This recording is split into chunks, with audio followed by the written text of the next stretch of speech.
It's just a marvelous day for a video, and today what I would like to discuss is the word escape. I hear from the viewers frequently the word escape. We're going to try to escape the rat race. I want to escape from our debt and the economy, and there's all sorts of different things. I mean, some people think that they're escaping from the end times, I don't talk to them too much. As far as the rest of you who are trying to escape the rat race, oh yeah, I mean, I'm with you, right? I just don't believe that it's possible to escape. The reason why is because if you feel you need to escape, that means you already feel trapped. And so if you're already trapped, then you basically have imprisoned yourself in your own thoughts, okay? There really isn't anything to escape in the idea other than yourself and your thoughts, all right? That's really what you're attempting to escape, is your viewpoint on the world. And that's not really possible. It's not, because no matter where I go as a person, every place I go, every place is very much the same, because I bring me with me, and I'm the observer. And so all of my problems, all my BS, everything that makes Bill, it comes along with me. It's my baggage in life, so to speak. Hopefully I don't have too much of it, but we all do. We bring it with us, and so our worldview follows us no matter where we try to go with it.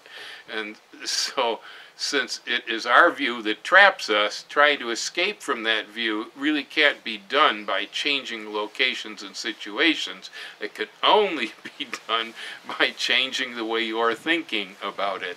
At least this is my belief. Now, we all have our own situations in life, and so I'm going to tell a little story.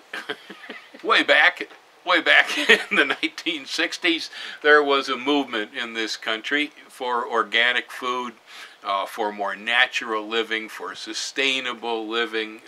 There were a lot of movements. I mean, women's movements came up at that time. Race issues really rose to the surface in those days. There was a lot of social change going on, but one of the changes was what I call a back to the land movement. There was a whole group of people in this country who didn't believe that our farming system was healthy for either ourselves or the planet, that it was environmentally destructive, the way we were raising our food, that the food itself, in those days, actually some of it was poison. They were still using DDT and a few other chemicals that today have been banned. It was a back to the land movement, and it was inspired by, the idea that we were tired of the way business was being done in the U.S., and then we thought the culture really needed some changes. The one aspect was that so many Americans who were involved in this in those days were urbanites. They had grown up in America's cities. And so getting from point A to point B, from the city to the back to the land movement, well, that did take some real change, and it took escaping the confines of the urban wasteland. And so this was my situation. I had, been raised in the inner city of Chicago, and I found myself needing to escape from the urban wilderness.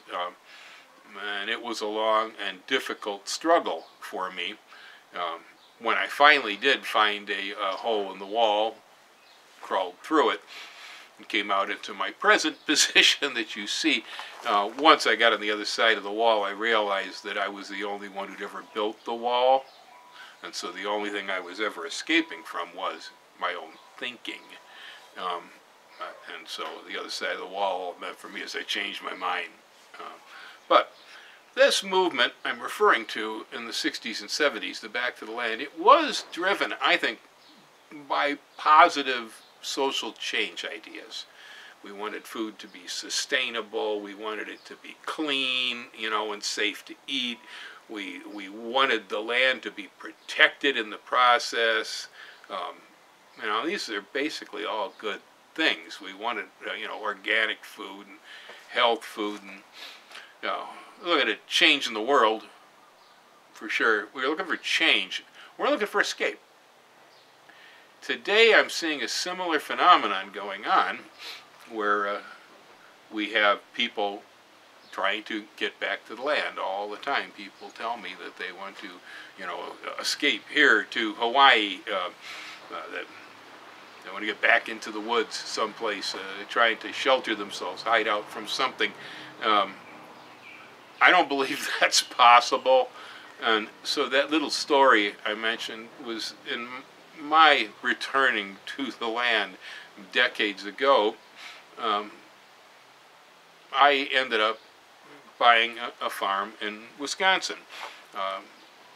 It's was at least a good place to live. These days, I don't know. Okay, I won't even go into that stuff, but it's a good place if you don't mind winter. And well, growing up in Chicago, we knew about winter, I guess, so it didn't scare me too much.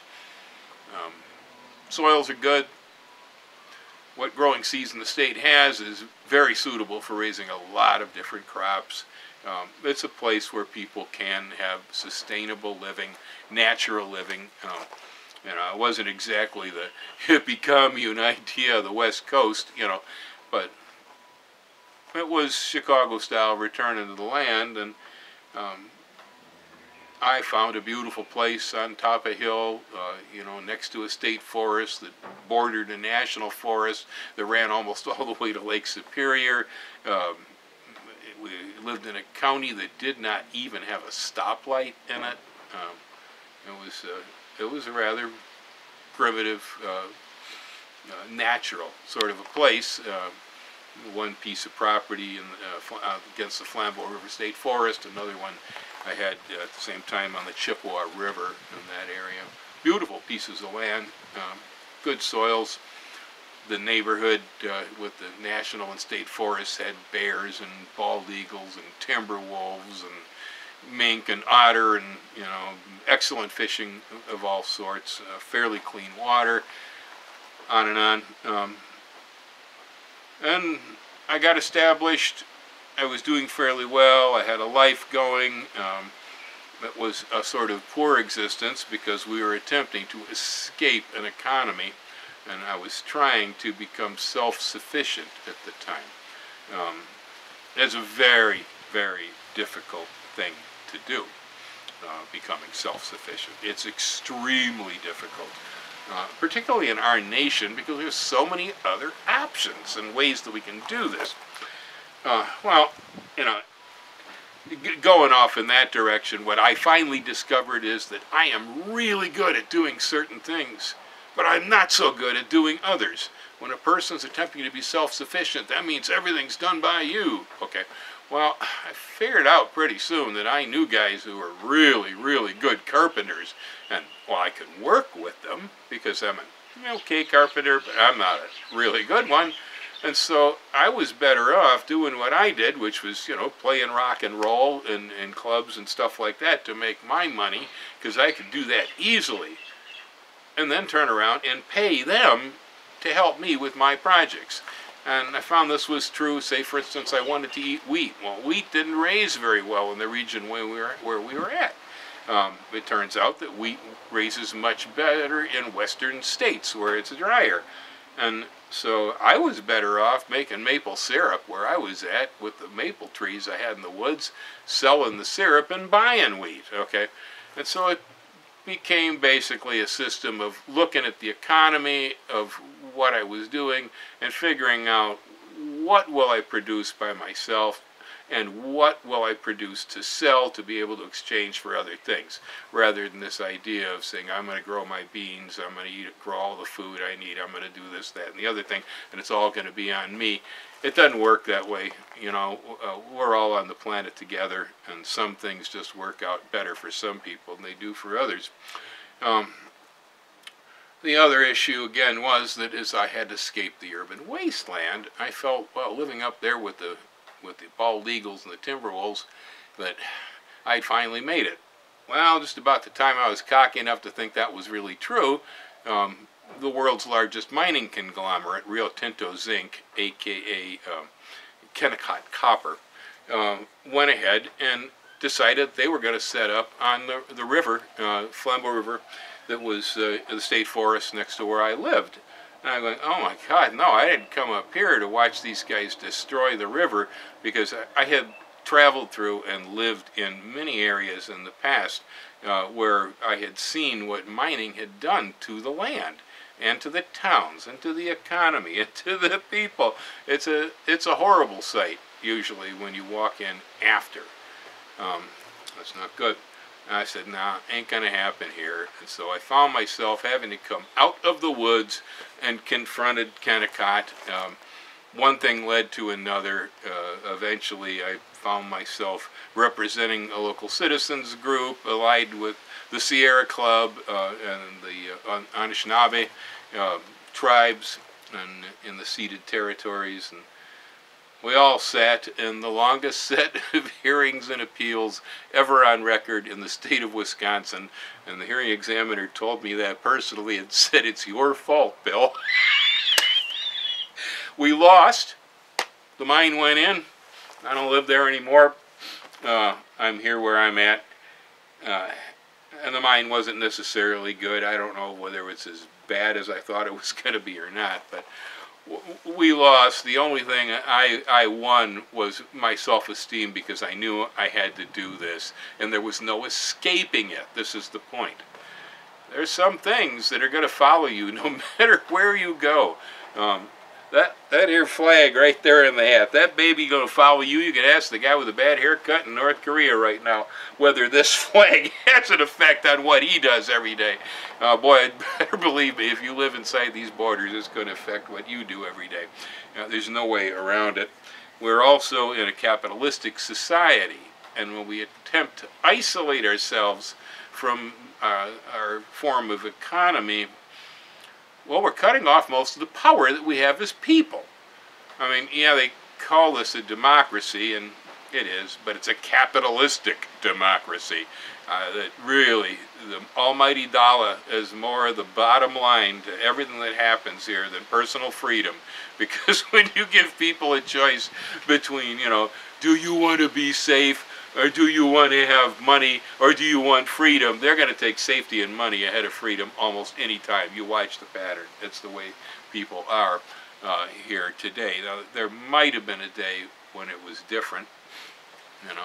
There was a different group that settled the country a long time ago maybe, but today most of us look for safety and security, and that seems to be the main thing. Well, you don't get the benefits if you try to get away from it. And so my suggestion is face it head on, make it meet you on your own terms. This is basically what I do. Alright. It works. It's been working for me for a long time now. As I said, forget it, I'm not fighting the thing. I mean, there's certain laws, there's certain characters, there are certain aspects, that I feel I have to confront them head on. But in general, I go with the flow of what this nation is and what we are, trying to use what I see here to the best of my abilities and advantages, hopefully to try to leave the world in a better place and in a better way than I found it. And it's possible, because we have the freedom in this nation to do that. But if you feel you have to escape, you strip yourself of most of that power. You become a powerless individual. You have to grab the tiger by the tail if you really want to make something happen in this life, in this nation. So, like I say, I hear the word escape a lot. Don't believe it's possible. If anything, it's only short-term, it's secular, because you're going to find yourself like I did with Kennecott, right back where you started. You tried to get away from all that greedy, destructive mess, only to find myself facing it head-on in the worst case possible. So, when I came here to Hawaii, I know people talk to me about escaping here. There ain't no escape here, particularly not in Hawaii, because if you come here to escape, you've cut yourself off from the sole source of what we do here. Hawaii is a tourist mecca. It's a tourist paradise. Also, commercially, as far as its products are concerned, they are considered to be the upper high echelon in the world market. Hawaii's coffee is some of the most expensive on earth. Our papayas are considered to be some of the better papayas that we raise here.